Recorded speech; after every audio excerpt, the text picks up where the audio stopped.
Stock futures are down, a little bit of drama in the bond market as investors are cutting the odds of cuts in June at least. Jeff Kleintop joins us, Chief Global Investment Strategist at Charles Schwab.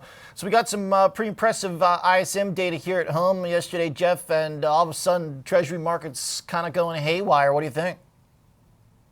Yeah, it certainly looks like the U.S. is on a path to maybe sustain these higher rates a little longer. That's not the case overseas. Certainly, we continue to see, while I'd say a manufacturing recovery in place, certainly no strength that would suggest that other central banks need to delay rate cuts as the Fed is. In fact, today we got German inflation for March. It fell to 2.2%. That's down from 2.5% last month. We'll get Eurozone inflation for March tomorrow. All of that is keeping the ECB on track to rate cuts in June, almost solidifying that taking place. And then maybe cuts 3 in a row or even 4 in a row after that. So very different outlook, causing, as you noted, strength in the dollar relative to its peers, the euro and the yen.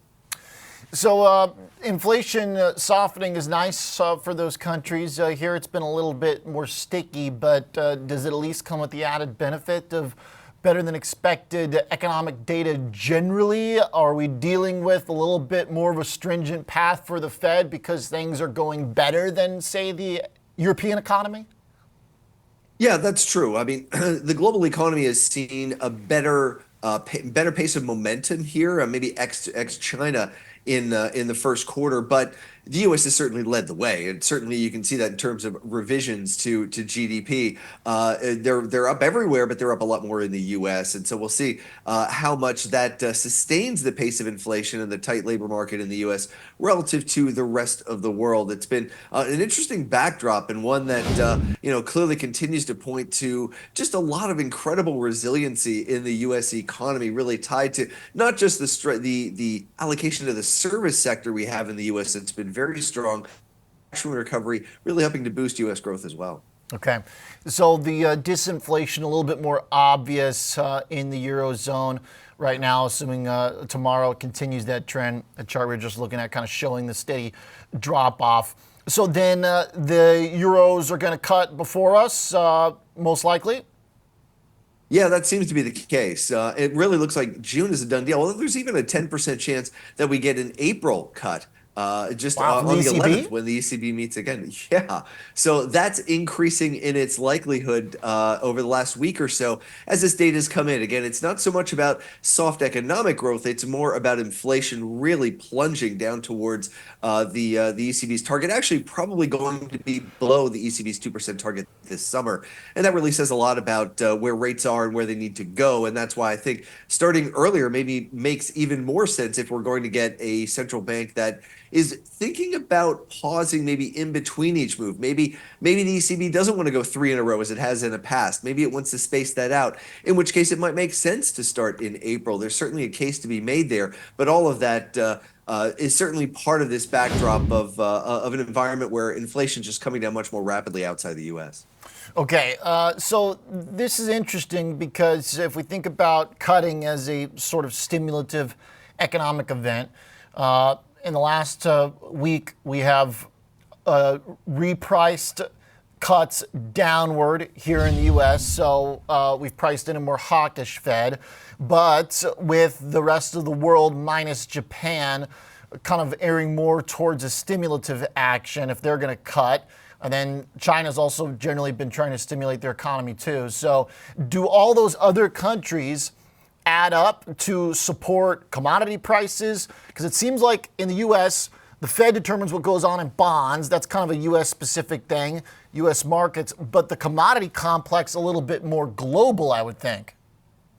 Yeah, you're right about that. And so I do think we're in an environment where we could see a shift here towards materials and industrial stocks. Energy has been performing really well, second best performing in the first quarter, but really tied less to economic momentum, a little bit, but more around geopolitics. I think you could see this manufacturing recovery, which now being fed by cheaper cost of capital, more expansion of manufacturing capacity, more production undertaken as rates come down a little bit. All that could really help to drive these value-oriented parts of the market, the more manufacturing-focused areas of the market, looking beyond those AI stocks for a driver of market performance. In fact, I'm starting to see this show up in some of the indexes, even in Japan, where we've seen this kind of pivot towards maybe rate hikes, still seeing this manufacturing recovery now fueled potentially by rate cuts in Europe, helping to add to their exports of manufactured goods. That could be good news in the months and quarters ahead.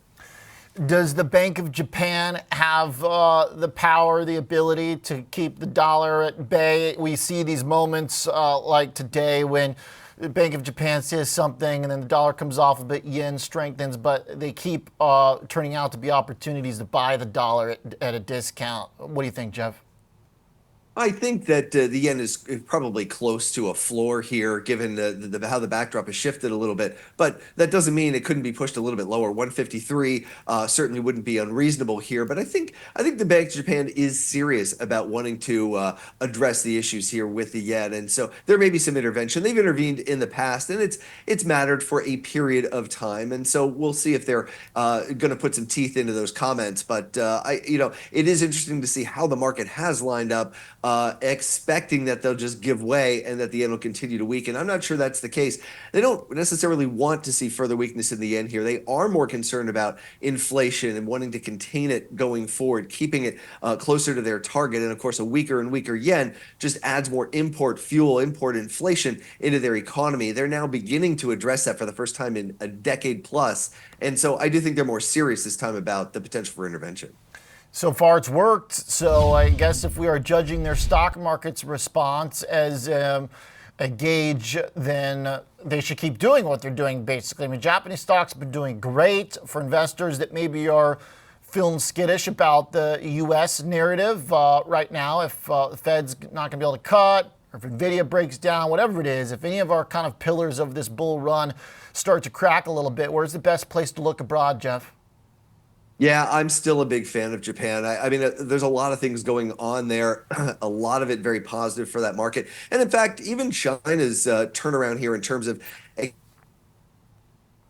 expanding for China to see its production pick up while demand remains so soft. That's going to create more deflation there. But it does create more demand for Japanese exports, and that's a plus. You've got changes at the TSE allocating, making companies allocate more money towards share buybacks and dividends. You've got still relatively reasonable valuations, 15 times PE here for Japanese stocks, despite the incredible performance. A lot of things lining up to continue to support Japanese equities here. And now if we get materials and industrial stocks beginning to add more life to that market, that could get a second wind to the rally here. So I remain excited despite the incredible performance. Okay, so still some more then. Worth getting in on the trade still if one hasn't already? Yeah, it's not too late. Okay. China, real quick, while we got you, Jeff, how is that looking? I mean, the market seems to be getting a little bit more optimistic. Some of the stocks are doing well. The data seems to be stringing together some good prints.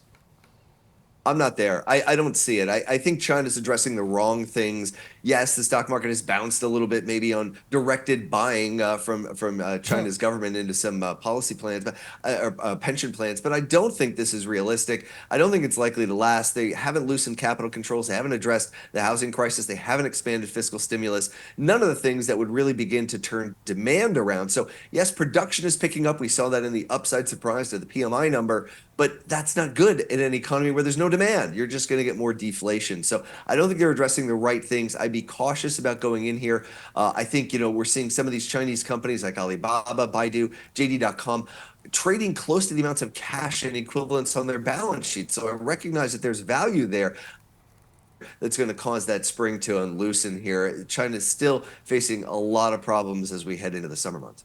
Okay. All right, so more confidence in what the Japanese are doing. Seems like the stock market there has been in a definite better momentum, so a bit of a harder hill to climb for Chinese stocks still.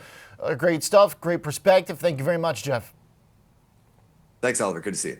Likewise, Mr. Kleintop, Chief Global Investment Strategist at Charles Schwab.